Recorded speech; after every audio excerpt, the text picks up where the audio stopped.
तो जी खाना मैंने खा लिया है और मैं सोच रही थी आपसे मुझे एक बात शेयर करनी है। बात क्या शेयर करनी है वो मैं आपको बता देती हूँ। तो जी बात मुझे ये शेयर करनी है कि मेरी पीठ पीछे मतलब यार मैं शेयर करूँ या नहीं करूँ, कर देती हूँ। हेलो दोस्तों, गुड मॉर्निंग, कैसे हो आप सब। तो जी मेरी तबीयत बहुत ज़्यादा ख़राब हो गई फिर से। मतलब फ़ीवर वीवर कुछ नहीं है, पर मेरे हाथ में इतना पेन है, इतना पेन है एक हाथ में, सीधे हाथ में, कि वो उठ भी नहीं पा रहा है। उससे मैं काम करती हूँ तो बिल्कुल दर्द होता है। तो जी डॉक्टर ने बिल्कुल रेस्ट बोला है, कोई भी काम करने से मना किया है उससे।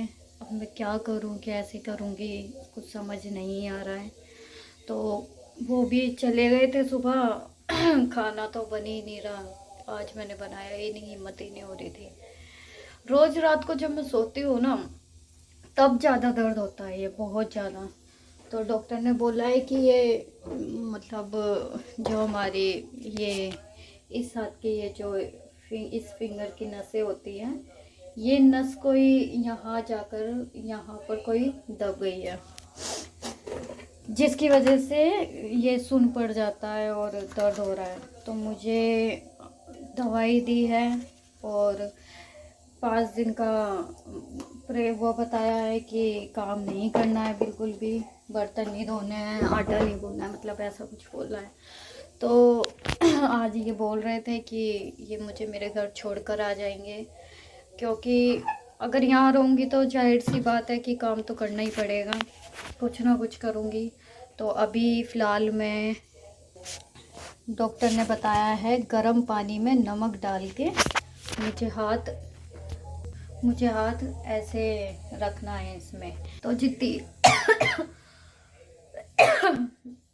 3 मिनट मुझे ये एक्सरसाइज बताइए। तो हाथ ऐसे रखना है मुझे इसमें, हाथ रखने के बाद इसकी मसाज करनी है।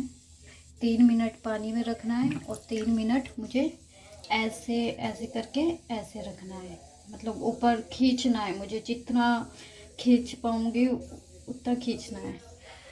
तो ये मैं कर लेती हूँ।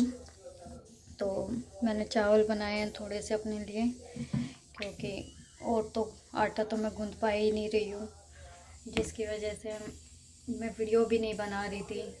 क्योंकि हाथ ऐसे उठाते हैं ना उल्टे हाथ से, देखो व्लॉगिंग होती ही नहीं है अच्छे से, और सीधा हाथ मेरा उठ नहीं रहा है। तो सीधे हाथ में ही ये प्रॉब्लम हो रखी है। तो देखते हैं, डॉक्टर ने बोला है अगर 5 दिन में ये ठीक हो जाता है तो ठीक है, ऐसे नहीं तो फिर इसकी देखते हैं क्या होगा, टेस्ट लिख देंगे फिर वो। तो फिर आगे क्या होगा देखेंगे वो, कि यही नस है या फिर कहीं और कुछ नस ब्लॉक है, कुछ है, तो वो देखेंगे। पता है इस जब से ये हुआ है ना, शरीर में इतनी कमजोरी हो रही है, इतना कमजोर फील हो रहा है बहुत ज़्यादा, कि हाथ तो उठ ही नहीं रहा, चलो वो तो ठीक है, लेकिन इतनी कमजोरी फील हो रही है बहुत ज़्यादा। उठने का मन नहीं करता, मन करता है कि सोती रहूं, और खड़ी होती हूँ तो ऐसे लगता है चक्कर आ रहे हैं। तो देखते हैं कब तक ये ठीक होगा। तो इसी वजह से मैं ब्लॉगिंग नहीं कर पा रही थी, थोड़ी बहुत व्लॉगिंग की थी मैंने, तो वो एडिट नहीं की, एडिट की वजह से वो रुकी हुई है। तो आज पॉसिबल होगा तो मैं एडिट करके वो दिखा दूँगी, इसी में ही आएगी वो वीडियो, क्योंकि काफ़ी वीडियो मतलब इतनी वीडियो बनी ही नहीं थी। तो छोटी छोटी क्लिप है, जो मेरे से आटा नहीं गूंद रहा था, उन्होंने आटा गूंदा था, तो मैं कोई भी वीडियो नहीं डाल पाई थी।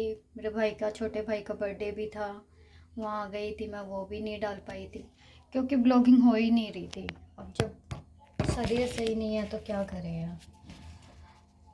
तो जी सभी अपने घर में रहो, और लॉकडाउन लग गया है,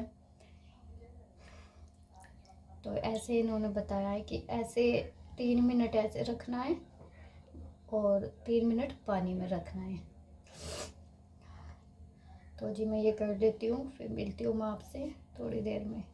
तो दोस्तों मैंने सिकाई कर ली है, सिकाई के बाद कॉटन का कपड़ा ये पूरा कवर कर लिया है, क्योंकि हाथ को बिल्कुल ऐसे ही रखना है मुझे सीधा, ना बैंड करना है ना कुछ, बिल्कुल सीधा रखना है। बोर हो गई हूँ बहुत ज़्यादा। बोर तो हो गई हूँ, लेकिन है ना, एक होता है ना बीमार में चिड़चिड़ा सा मन हो गया है बहुत ज़्यादा, और कुछ भी अच्छा नहीं लग रहा, ना खाना ना कुछ अच्छा लग रहा है। तो जी ये थी मेरी हालत टूटी फूटी, जो कि मैं एक हफ्ते से आपको नहीं दिख रही थी। वो इस यही कारण था, क्योंकि कैमरा होल्ड नहीं हो रहा था मेरे हाथ से, और उल्टे हाथ से ज़्यादा देर तक व्लॉगिंग हो नहीं पाती है। तो सोचा आज जैसे तैसे करके आपको बता दूं कि क्या हुआ क्या है। तो देखते हैं। आज शायद मैं अपने घर जाऊंगी, तो मैं वहीं पर आराम करूंगी जितना भी होगा। देखते हैं कितना रुकती हूँ मैं वहाँ पर। तो क्योंकि काम नहीं करना, मुझे फुल रेस्ट करना है, तो इसलिए मैं अपने घर पर जाऊंगी और ये अपने घर पर जाएंगे। तो देखते हैं कब तक ठीक होता है हाथ, और कब तक अच्छे से ये होने लगता है। भगवान करे कि जो दवाई दी है और सिकाई से ही ठीक हो जाए, ज़्यादा आगे दिक्कत ना हो इसमें। तो 5 दिन का टाइम दिया है, देखते हैं क्या होता है। अगर ज़्यादा कुछ दिक्कत हुई तो फिर तो आगे तो इलाज कराना है ही। तो जी मिलूँगी आपसे और बताती रहूँगी कि कैसे क्या रहा क्या नहीं। तो मैं कुछ खा लेती हूँ, मैंने सुबह से कुछ खाया नहीं है, 12 साढ़े 12 हो चुके हैं। तो चावल बनाए हैं मैंने थोड़े से, मतलब कि चावल नहीं, खिचड़ी टाइप में कुछ में बनाई है, दाल गिर के। तो मैं खा लेती हूँ, तो उसके बाद मैं दवाई लूँगी। तो मिलती हूँ आपसे थोड़ी देर में। तो जी खाना मैंने खा लिया है, दवाई भी ले ली है। तो मुझे है ना आज आपसे एक बात शेयर करनी थी। करूँ या नहीं करूँ मुझे नहीं पता, पर मेरे दिल में ये बात है कि मैं शेयर कर दूँ, क्योंकि जो मेरी वीडियो, जिन्होंने ये बातें बोली है, वो वीडियो, जाहिर सी बात है उन्होंने वीडियो देखकर ही बोली है, और वो वीडियो देखते हैं मेरी। इससे पता चलता है जो उन्होंने बातें बोली है मेरे बारे में, तो इससे पता चलता है कि वो मेरी वीडियो रेगुलरली देखते हैं। चलो, जेलिस की खातिर ही कम से कम देखते तो हैं, इतना ही सपोर्ट बहुत है भाई हमें। चाहे नीचे डिसलाइक करके जाए, कोई बात नहीं। तो जी मेरे स्टार्टिंग से लेके और अभी तक के आप सारे व्लॉग देख लो, इंस्टा की वीडियोस देख लो मेरी, मैंने कभी भी हद से बाहर होकर कोई वीडियो नहीं बनाई, कभी भी।